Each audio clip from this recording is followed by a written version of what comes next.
Hello, we are Lynn and Mike. Welcome to Happiness Hunch. This is our second video. Today we thought we would tell a little bit more about ourselves before we launch into our first hunch. So I am Lynn and I grew up in a very small town in Ohio. I grew up on a 60-acre farm, which I both loved and hated. It was wonderful growing up on a farm, but at times it felt isolated. So I loved the animals and the fields and all that, but I didn't get to see people a lot. So that was my growing up. I did not like school. I did not study in school. I really liked boys and I really liked volleyball. And I worked pretty hard at those two things, but unfortunately not so much with school. However, when I got to college, I discovered I love learning. And so it was a whole new world for me. And I to this day, am just, as we said in the last video, I love to learn new things. I love to investigate, research, and do all of those kind of things. From about the age of 14 until I was 24, I got into some trouble and it was goofy. And so it took me a little while to recover from that. But I did. And we met at Franciscan University in Steubenville, Ohio. And that was a great thing. I thought I was going to be a nun, and I was really surprised when that was not what God was calling me to. So that was a whole experience and kind of earth-shattering, crazy time. Earth-shattering? That's because you met me. Yeah. I'm earth-shattering.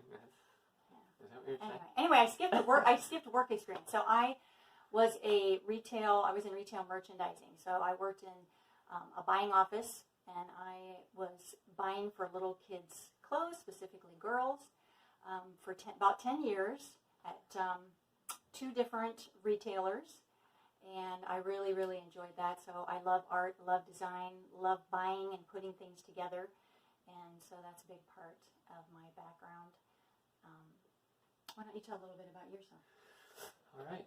Well, I grew up in Seattle, the great Emerald City. And let me see, I grew up in a family of 6 in just a classic suburban neighborhood in Bellevue, Washington, home of Microsoft. And on Yarrow Point. Sounds very, sort of ritzy, but it wasn't in those days. It is now. I didn't really like school either. It's kind of funny that you mentioned that. I really struggled in school, so learning wasn't a big thing for me either. When I was in high school, kind of got into music and wanted to be in a band, and I had a mullet, like 1980s. So did I. Oh, yeah. And I wasn't going to go to college, but my parents twisted my arm, and I went. I too really fell in love with learning things, and for me, my passion came to be theology and philosophy. So I ended up going all the way through a doctorate, and have a doctorate in moral theology from University of Freiburg. So a big part of my life since my college years has just been, really exploring and studying just all the different dimensions of human behavior and morality and spirituality and different things like that. I left Seattle, though, in 1996 to go to Franciscan University to get a master's, and that's where Lynn and I met, as she said already. And so for the past 23 years, we've been doing a lot. Doing a lot. We've been making some kids. Yeah. Traveling all over the place. We lived in Europe for a couple of years. And redoing studying and homeschooling. Actually, we felt called to homeschooling. Elementary school. So we have dipped our feet both in the homeschooling world and the private education world with our kids. So, and even public. So we've done it all. We've been around the block on education. Yeah, we have. So, yeah. Today, though, let's talk about what happens when you don't listen to a hunch. So you have a hunch about something, and you don't follow up on it, and you don't do it. What happens, dear, when you do that? Oh. So, I have sort of been laid up the last month or so. I hurt my back really bad about a month ago. And for the last 2 weeks, I've been pretty much lying flat on my back. So it looks like I have a herniated disc. It's a lot of fun. and I've had just extreme pain down my hip and my leg. So it's kind of a funny story. Well, not really funny because it's been horrible, but it is kind of funny. So I didn't have any event like where some major thing happened, but it was sort of gradually, things just kind of came on gradually over several weeks, probably by just overusing my lower back. Some weightlifting, some yard work. We took a long road trip to Georgia in August, and then I took another road trip to Grand Rapids about a week later, and then another road trip to Philadelphia about 2 weeks after that. Anyhow, I was getting out of the car in Philadelphia. No, actually, it was Washington, D.C. We went down to D.C. And just my back slipped, and then for the next 2 weeks, it just got progressively worse. So anyway... but the hunch part. Yeah, the hunch part. So I have had a lot of time to think and ponder the meaning of life in the midst of excruciating pain. It's kind of amazing that I'm actually sitting here. I have a lot of Advil in me. That's really helping. But I realize that this experience is very indicative of a lot of things in life.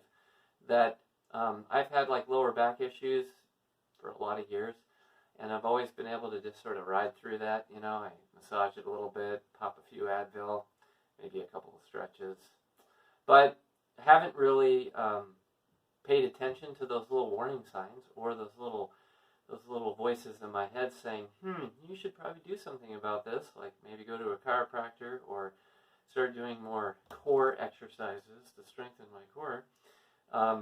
So I just kind of ignored those things. But right around Labor Day weekend, I was, feeling pretty ambitious.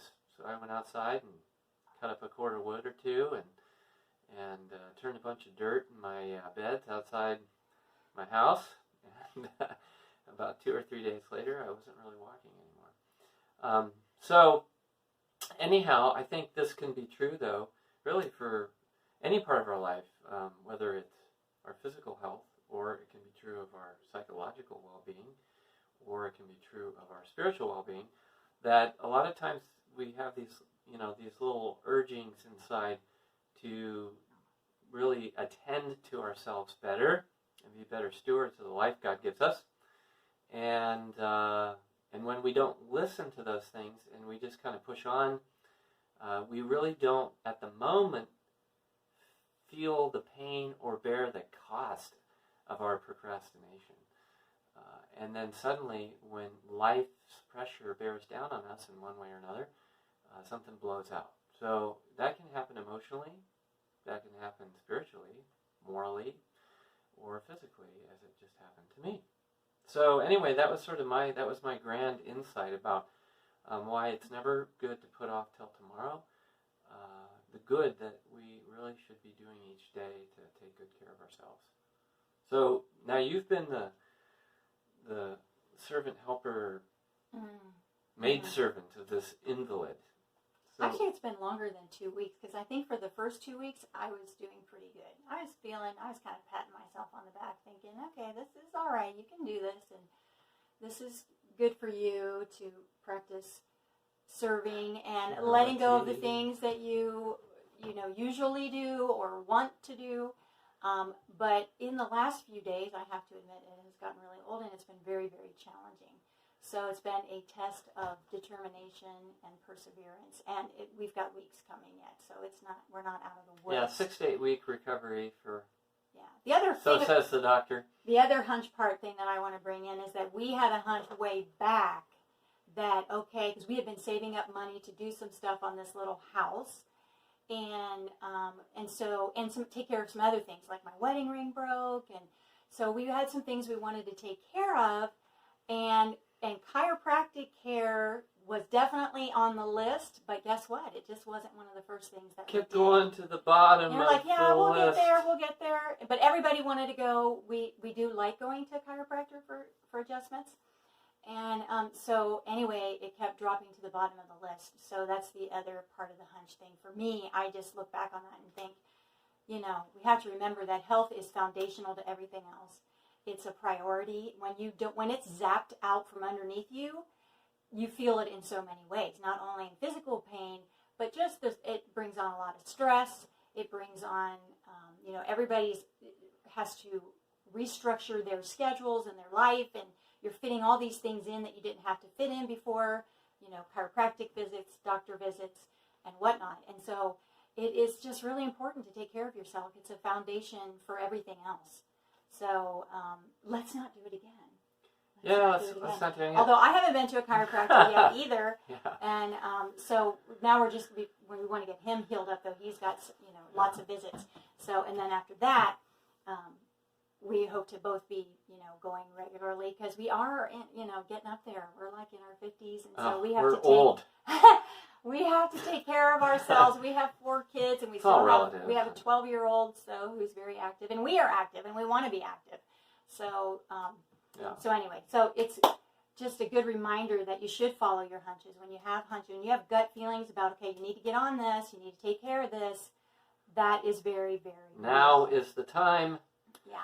Yeah, and I just want to also say that, but being laid out hasn't been all bad either, because it gives you time to think. And I am a person that goes and goes and goes and goes and goes, and I never stop, and I never take time to rest and reflect on things.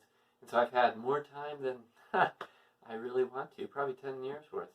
And, it's made me realize that it's a good time to examine and look back. And I've spent a lot of time going back to the last month, and especially in the first 2 weeks, realizing all the stupid things that I did leading up to this, Right. and just pushing instead of trying to take sufficient rest and stretch. And I've been working out all summer, and I probably was doing that too intensely for how much I had not been working out before I started.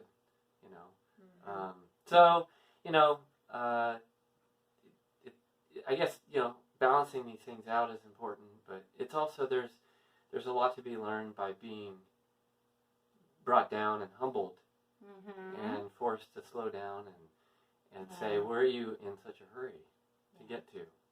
And how can we grow from this? Yeah. How can we improve ourselves? Instead of just complaining and screaming to the heavens and beating a stick against the bed like I did this morning because I'm mad. Yeah. So okay. That's our hunch for this week. So all right. We hope you will join us again next week, and we'll have something new. We're not sure what it is, but we will be back. Yeah. So. All right. Follow your hunches.